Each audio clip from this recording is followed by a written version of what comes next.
Hello, Scorpios.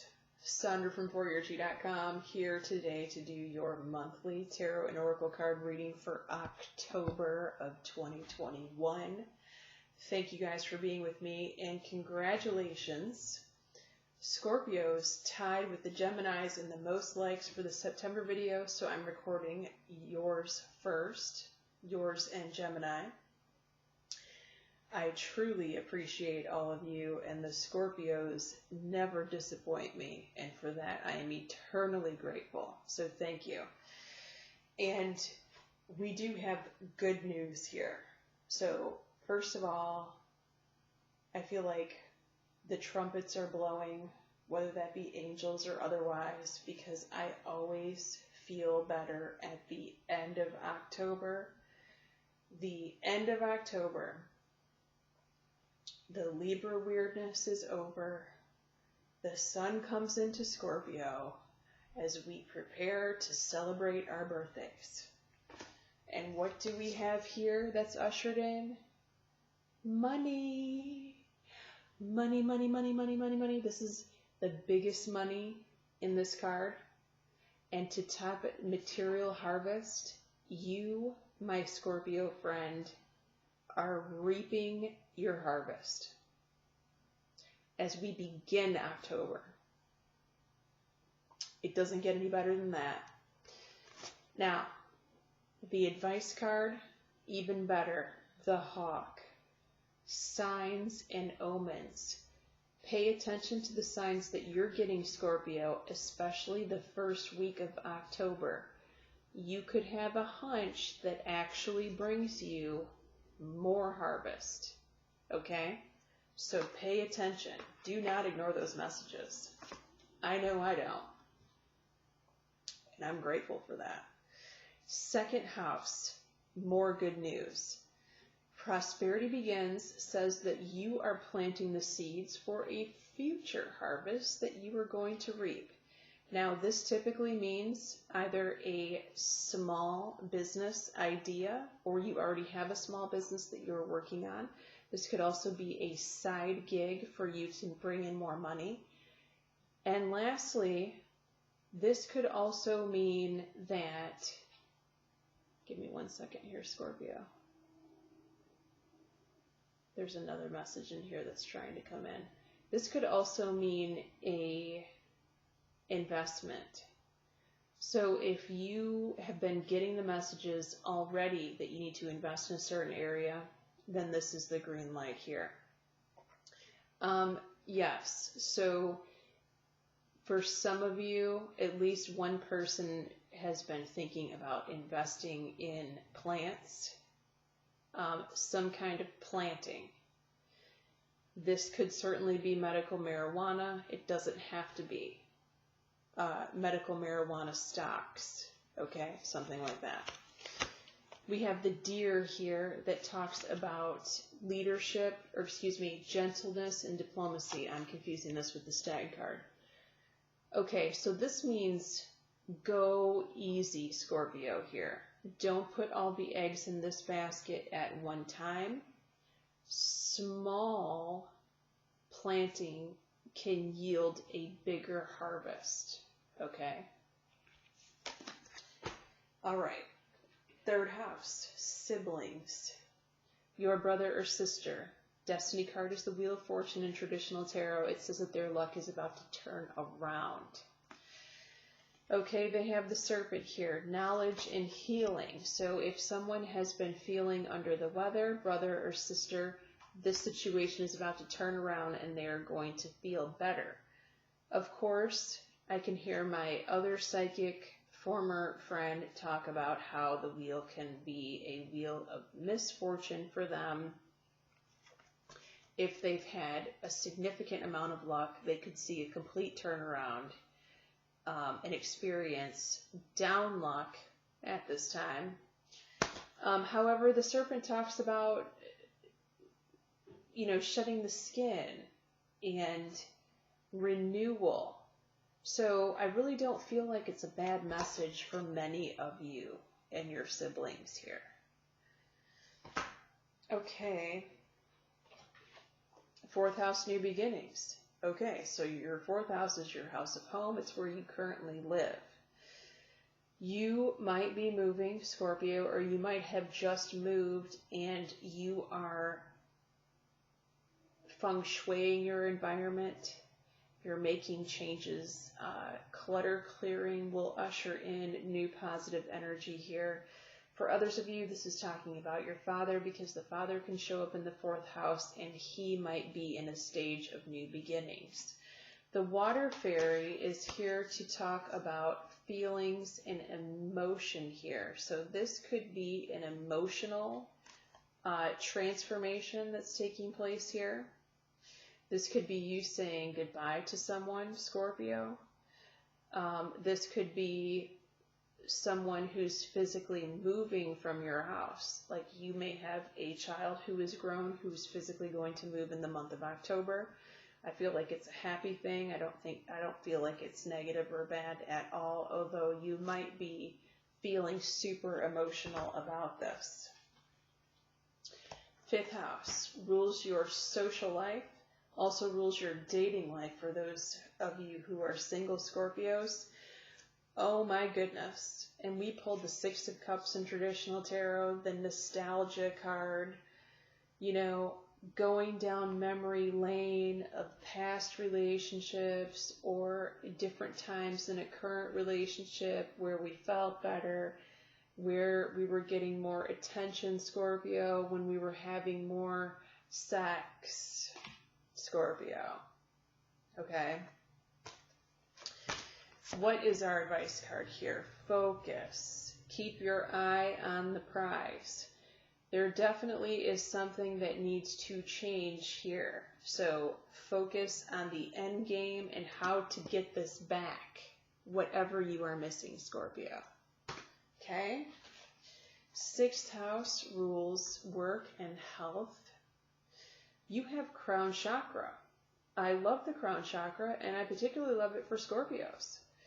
You, Scorpio, are getting messages that come in the form of thoughts that are dropped into your mind. This is happening regarding work. It's also happening regarding your physical health. You're getting messages about what to do. This could be a diet. In other words, like it could be avoid dairy or avoid wheat or something like that. This could also be a message of get some exercise, do some yoga. Look up a certain treatment regimen. Look up a certain supplement or drug or whatever that's going to fix your problem. This could also mean, because it does rule work, that you are receiving messages about your work, about your job, what's going to happen, what you need to do, who you need to talk to, and what you need to do next. Okay? For someone out there, your crown chakra is wide open during the times that you are physically at your job for some reason. And so you are getting downloads of information as you are sitting in your office or at your desk, or maybe for some of you who are on the clock and you travel, this is happening to you all day long. So pay attention and document the messages that you're getting. They are spot on. The frog is here that talks about clear up the baggage, cleaning your home, releasing emotional baggages. Some of you obviously work from home, and so cleaning the house will help these messages to come in more clearly and stronger. They want to come in at this time. It is no accident that we're getting this for October, Scorpio, when the sun and different planets will come into Scorpio at the end of October. Seventh house, sacral chakra. Holy cow. Okay. For a lot of you Scorpios, this is going to be someone that you want. And I mean you want it, this person, in a big way. For other Scorpios, especially Scorpios who are coupled, this message is for Scorpios who are coupled. This could be someone that you are coupled with that wants a particular thing in their life, and so they are focused on what they want, this thing, this job, this car, this house, and they are not focused on you, and that's a problem. Okay? Now, what's our advice card? The Bard, which talks about music, poetry, myths, history, enchantment of storytelling. Okay. For a lot of you, this is going to relate to the 5th house. Remember what we talked about nostalgia, thinking about the past. Yes, we have Mercury retrograde, so some of you are going to hear from your exes. You may call your ex yourself, and you may want this relationship back, right? However, you have to ask yourself, this card actually talks about myths and storytelling. Like, is this a mirage, Scorpio? It could totally be a mirage. You could be chasing a dream that was never really truly there to begin with. It was empty. So, we have some sort of, and I can't remember exactly what, aspect of Neptune and Pisces going on right now. But as a whole collective, not just Scorpio, I'm talking about a collective altogether, they've been under this Neptunian spell. And we're not seeing things clearly. The fog has not even began to lift at this time. And it's so true in this relationship situation I'm telling you about right now. Put that on the back burner, Scorpio, because all of this is going to change. Ask your higher power to remove the veil and the fog, and for you to see clearly in the situation and watch it change. 8th house. I just got goosebumps. The truth, Scorpio. That's what happens when I speak the truth.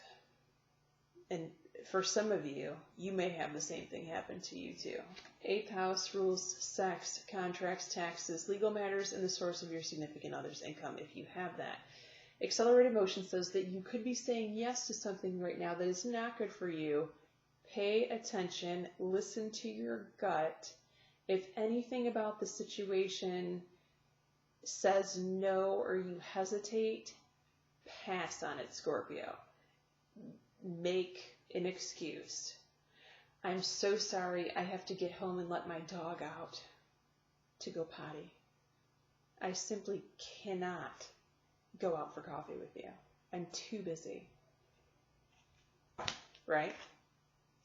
The Wasp. If there were any house that we got a warning about, it's this 8th house. The Wasp talks about anger, retaliation, jealousy. Somebody may try to do something to get back at you, Scorpio, and just the answer is no. Particularly if you have had a fight with someone. Not necessarily in the month of October or recently, but say like you meet a person as you're out and about in your day. You run into someone at the grocery store or the gas station. And the last time you had an interaction with this person was a fight in which you told this person where to go, and they miss you and they want to make amends. Retaliation. Right? Just say no. Especially if you get an invitation from this person to go have coffee or something like that. 9th house. Stand your ground. 9th house rules your travel. 9th house also rules your school for those of you who are in school or considering going to school. Stand your ground means draw the line in the sand, stick up for yourself. Now, especially for those of you that are going on a trip, you may have to deal with this at your destination. Stand your ground. Scorpio has no problem standing their ground and sticking the stinger out and firing. Firing the stinger, of course. The Swan. Okay, so the Swan is a beautiful card. This talks about psychic gifts and trusting them. This talks about transformation. So for those of you who this house is talking about going to school or taking a class. You know, you may be getting bullied by someone who's in your household, or maybe a partner or spouse who you have joint funds with, and they're making fun of you about spending this particular amount of money on this occult class that you want to take, and you're just like, F you. I need to do this for me. You can tell I've been there, right? 10th house rules your career. Also rules your mother, for those of you who have motherly figures who are on this planet. Fertility. Okay, so this is definitely a planting the seed card. The universe is ripe for and fertile for the seeds that you are about to lay down here as it relates to your career and as it relates to your mother and her life right now. The Earth Fairy. Okay, this is a cool message. Number 27, I love it, equals a 9. Physical health, grounding, and foundations. There's definitely a message to stay grounded here as you do your positive affirmations and you are working on manifesting in your career here. Also, the number 9 may be significant for you. You may be a 9 life path born on the 9th of the month, the 9th of November, the 27th of October, the 18th of November. You guys may be cuspers. 11th house, children. So, for those of you Scorpios that have children, this is talking about your children. Obviously, if you don't have a child, this is talking about your best friendships. The throat chakra. Your child or your best friend is not speaking up for themselves, and they absolutely need to. They need to communicate what's on their mind, how they're feeling emotionally at this time. This also may be a message for some of you to have a heart-to-heart conversation with your child, and don't bite your tongue, because there are things that you need to speak and they need to hear you. The Dragon. Power and strength. This card is number 24, which is a 6. Okay, so words are very powerful. Be very, very careful that what you say to your child is the truth and nothing but the truth, and that you are not just speaking out of anger. Okay? You can tailor those, even if you are angry. You can, and you need to speak your mind here, but do so in such a way that the truth comes out in the most genuine way possible, but also in the most productive way possible. And for some of you, you may need to have a conversation with your child about their words and how they express themselves. Okay, 12th house, what's about to happen in the future. So look for this 3 months from now. We're talking January already of next year. Patience and planning. Okay, so as January approaches, you should not be taking any serious actions. It is time to reflect and contemplate on what has happened and make a plan for what you're going to do next in 2022. The cat here is here to talk about independence and healthy boundaries. So you may find that there are too many leeches in your life, Scorpio, and you may be making plans to weed out the leeches. And if so, good for you. There are things that you will have to do by yourself in January, and this could even be the remainder of the year as you are planning out strategically what your moves are. And for some of these things, you will need help, but for others, you're going to have to be independent and do them yourselves and not share your plans with anybody. And I know that's hard for a Scorpio, but you don't want anybody to poo-poo or put any negative energy on what you have to offer and what you have cooking up. Thank you so much for being with me here, Scorpio. Please continue to hit the like button and share with your Scorpio friends and tag them. Many blessings to all of you.